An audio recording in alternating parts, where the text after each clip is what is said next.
Yeah, so let me, so I think the easiest way to do this, if you don't mind, is actually to look at it from what I think all of us on the call would be familiar with, which is refueling at the pump. Whether you own a car or not, let's just assume you own a car and you go to a gas station, refueling station, petrol station, whatever you want to call it, and what's the price on the pump? So I'll take the case in America, for instance.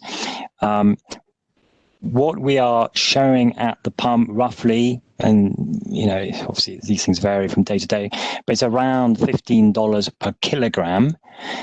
So what does that mean? Well, what that means is, if you wanted to compare it to what the customer would get with gasoline to go the same distance, to have the same experience with their vehicle, let's say they got the same commute or whatever, we would need to be at around $7 or $8 per kilogram. So what does that say? That says we are double the cost at the moment in California.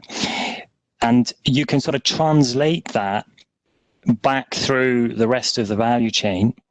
And of course, there are all sorts of distortions, don't forget, in how fuels and are taxed and so on. So it's not sort of a slam dunk, oh yeah, it's that number and that number. But you get the point that it's roughly double.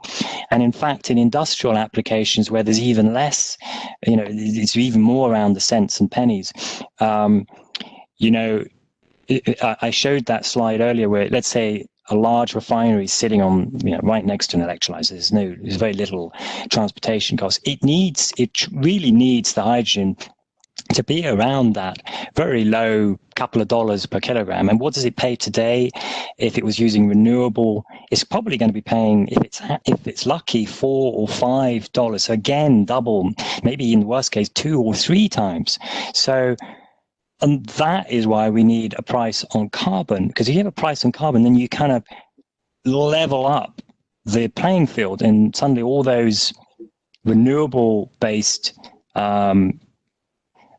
ways of producing hydrogen become competitive. And that's what we start to see, frankly. We start to see that desire, particularly in the European Union, to introduce basically a tax on carbon, and then things start to move.